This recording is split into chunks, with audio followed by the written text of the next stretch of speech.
Hello, welcome back to the Kaizen Mind Book Club. I'm Linda Heffernan, behavioural scientist, executive coach, psychological coach, cognitive behavioural hypnotherapist. Apologies, it's been a while since I have been able to complete a book club recording. Never loan your books out to other coaches. I have struggled to get back multiple books at the moment, and it's really impacted how I could create this video for you today. Even though I have 3 copies of Dare to Lead by Brené Brown, I left one in my work office, I loaned one to a friend, and I think I've misplaced the other ones. So trying to gather them and get them back into one place so I could prepare this for you was a little bit of a struggle. But we're here. So last time we explored Presence by Amy Cuddy, Professor Amy Cuddy. She earned it. I will use it. It's about how genuine alignment between who we are and how we show up creates real leadership power, not performed executive presence. If you've been my client, you know I've got a big issue with the terms executive presence. And very recently I discovered that Brené Brown does too. So this is important because today we are looking at, ta-da! Dare to Lead, Brené Brown. The definitive guide for me to being brave, to being vulnerable, and how to display values-based leadership. So this book, it's a powerhouse read. Particularly, though not only for, but it's particularly important for women in leadership. Now, Brené Brown is a powerhouse. She has written so many excellent books, and I have them all. Daring Greatly, Rising Strong, Atlas of the Heart, Strong Ground, the newest one, which I absolutely loved, only released at the end of last year. But for me, Dare to Lead is where her 2 decades of vulnerability research meets practical leadership application. So, quick verdict on this and why I would choose it.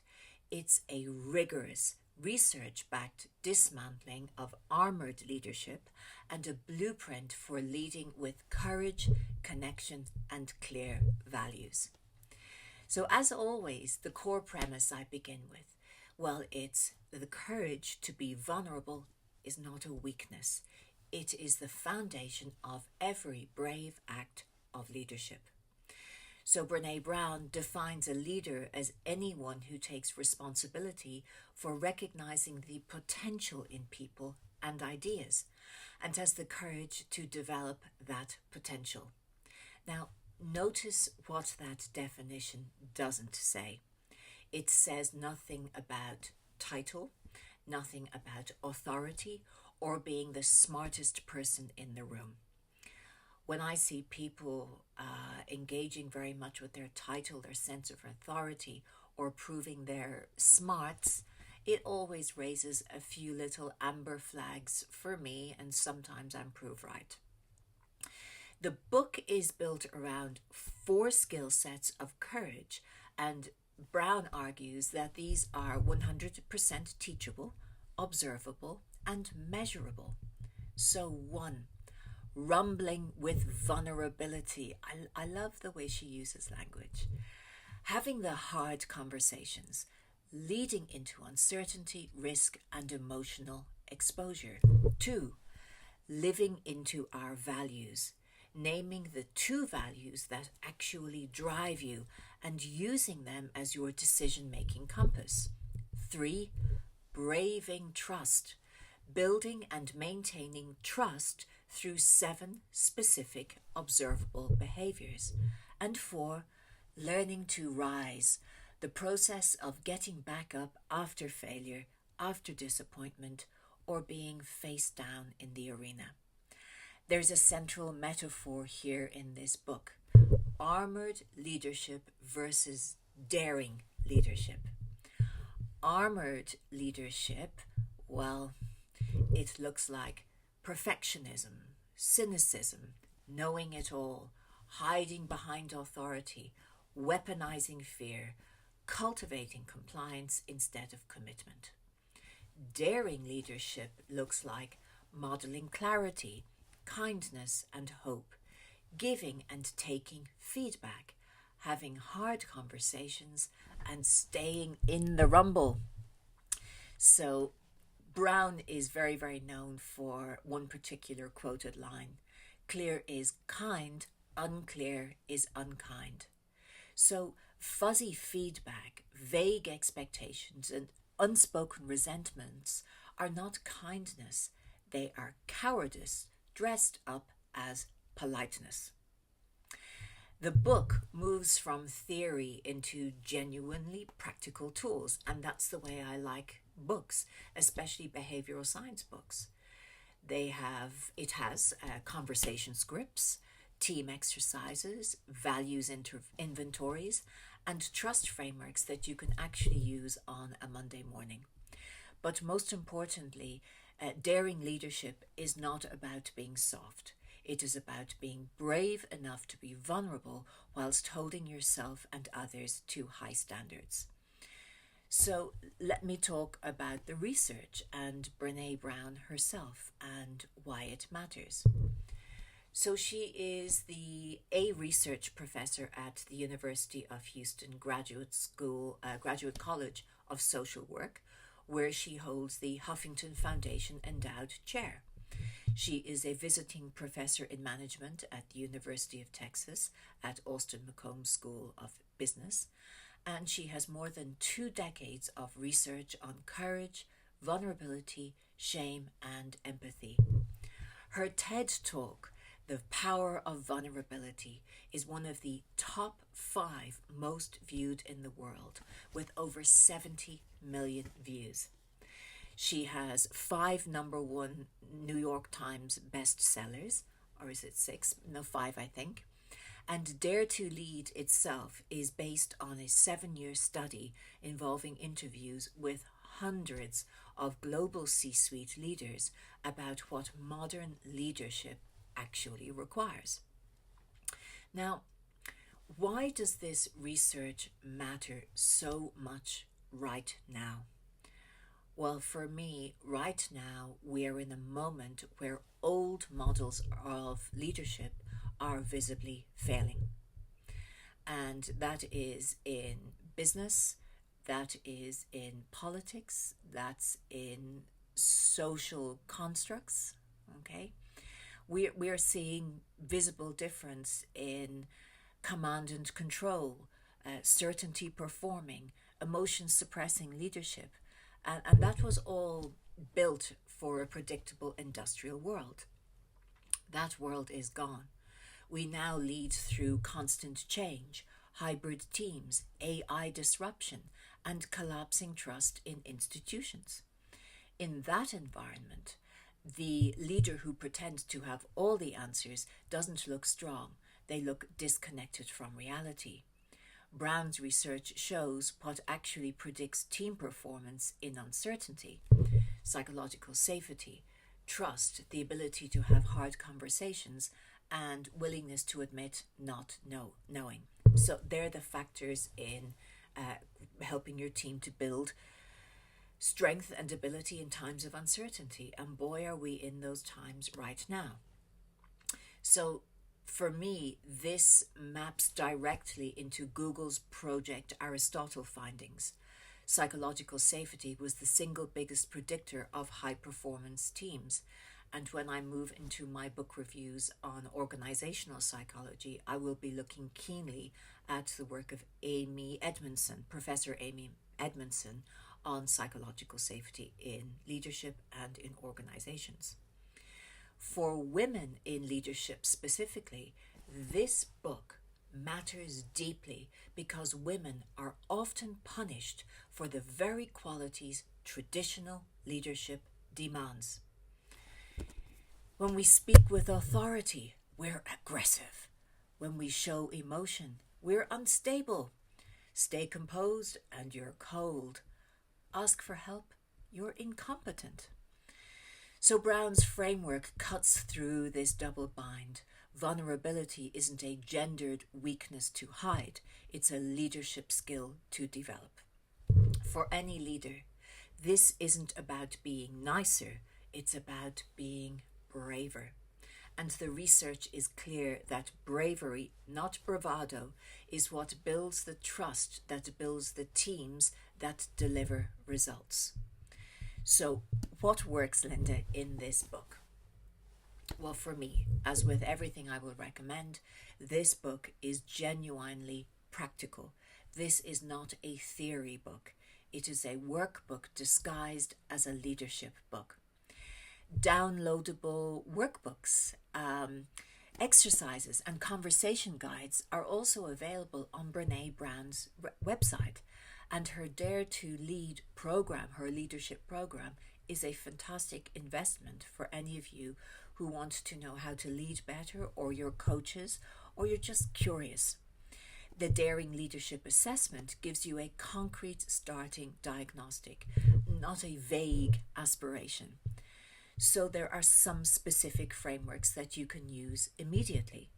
The Rumble, a structured way to have a hard conversation without it becoming a fight or a fluff fest. The 2 values exercise. You pick only 2 core values from a long list, because values that aren't prioritized aren't values, they're aspirations. And then Braving, an acronym for the 7 elements of trust: boundaries, reliability, accountability, vault, integrity, non-judgment, and generosity. Then there's the story I'm telling myself script, a disarmingly simple sentence that transforms conflict conversations. Paint Done is the practice of making expectations explicit so your team isn't guessing what success looks like. And Brown is also brutally honest about her own failures as a leader. The book doesn't read as prescriptive moralizing, it reads as field notes from someone who has done the work. Her treatment of shame versus guilt is genuinely clarifying. Guilt says, I did something bad. Shame says, I am bad. And we personalize with shame. Leaders who don't understand the difference damage their people. The distinction between empathy and sympathy, and her explanation of why empathy requires vulnerability, is worth the price of the book on its own. It's perfect for whom, Linda? It's perfect for new leaders, experienced leaders wanting to move beyond command and control. It's experienced for leaders in the middle of managing up and down. For anyone rebuilding trust on a team. It's also an excellent read for coaches. It's a fundamental piece of coaching practice, Daring to Lead for me, and I use many of her thoughts as I talk about her work with my clients. So some honest positioning now on why I'm recommending this book and why I recommend it to you to read. This is rigorous, grounded theory research translated into accessible leadership framework.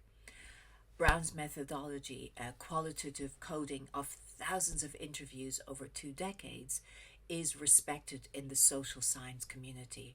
And I remember the work involved in qualitative research in psychology, not sociology. The time involved in it is significant when you're creating a theory or a thesis or a research study. What she has done over so many leaders is truly impressive.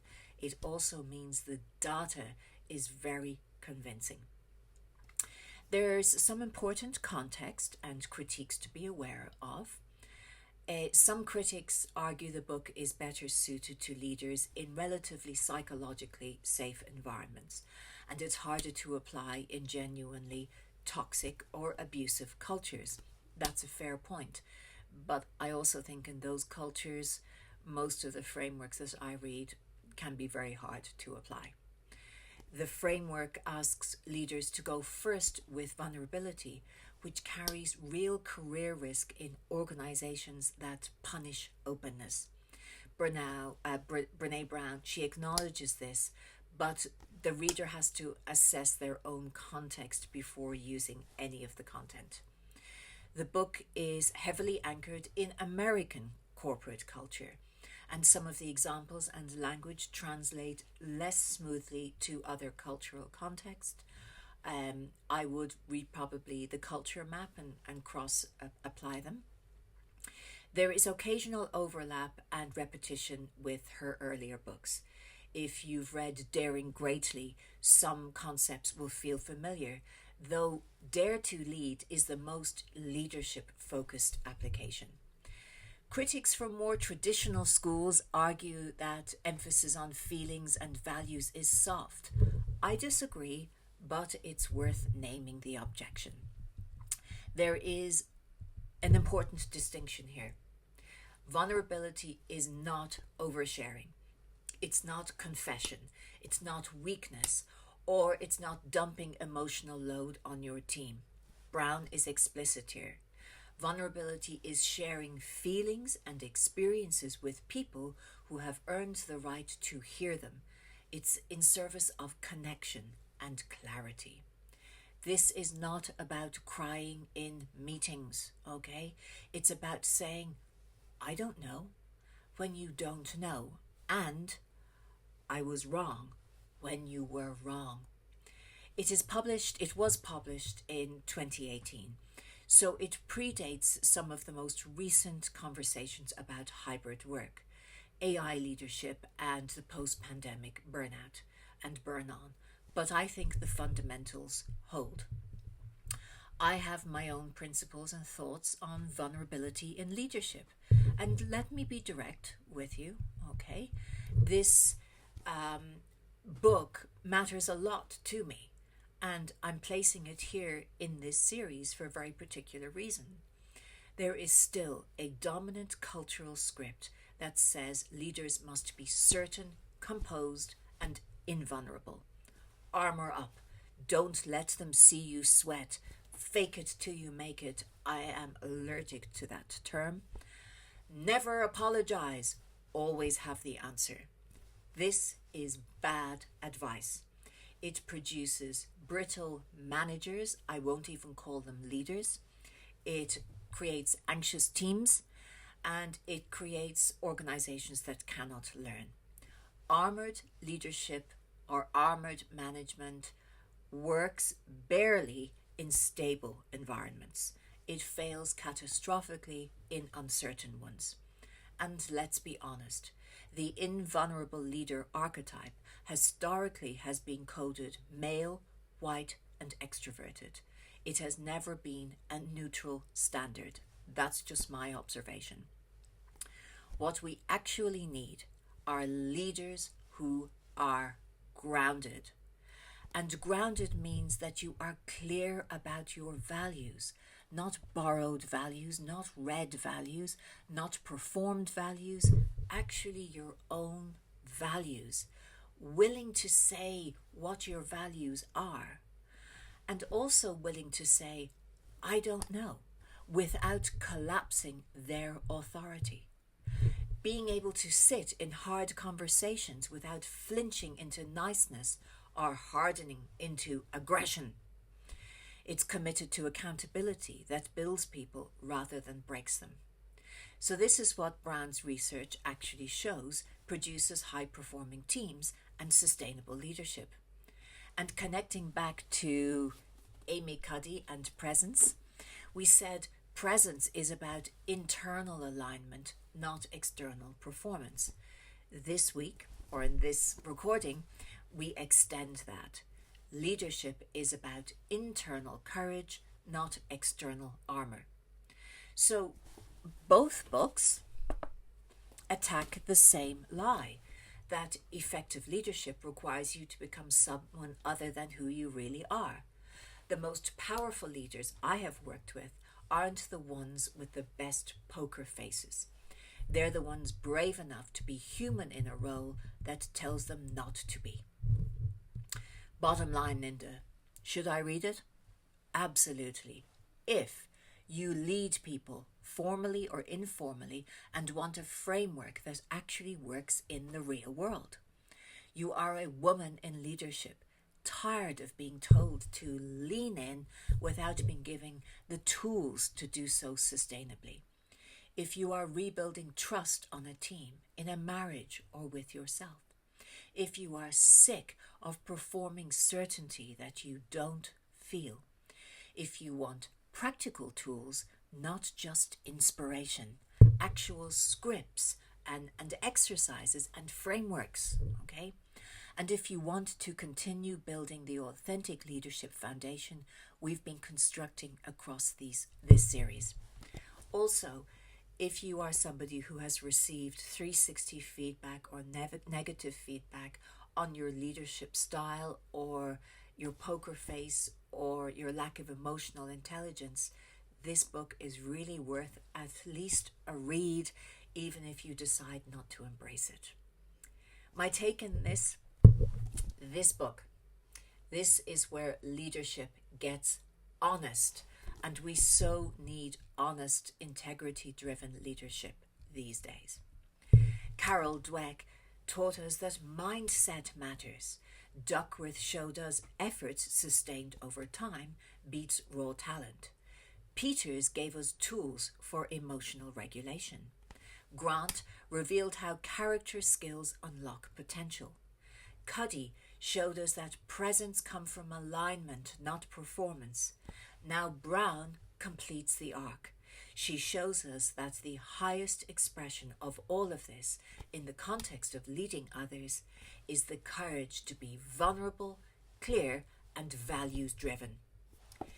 Dare to Lead is essential reading because it gives us the language, the frameworks, and the permission to lead as full human beings, not as armoured performance of a leadership role that was never built for most of us in the first place. So, that's Dare to Lead. What's next, Linda? Well, next is another biggie for me. It does go slightly more into organizational psychology, but it's still very relevant to the individual. Radical Candor by Kim Scott. A very important read.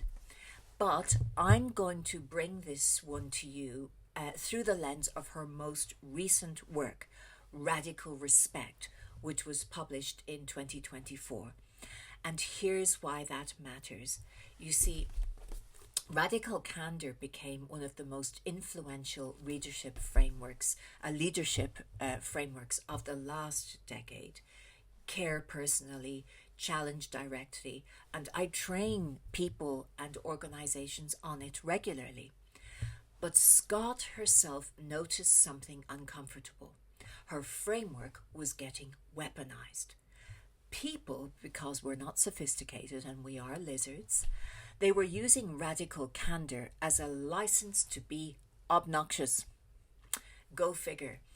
And they started dressing up bias as directness, and they started to bully under the banner, if I'm just being honest, or I'm just being honest. So she went back and did the harder work. Radical Respect is the evolution.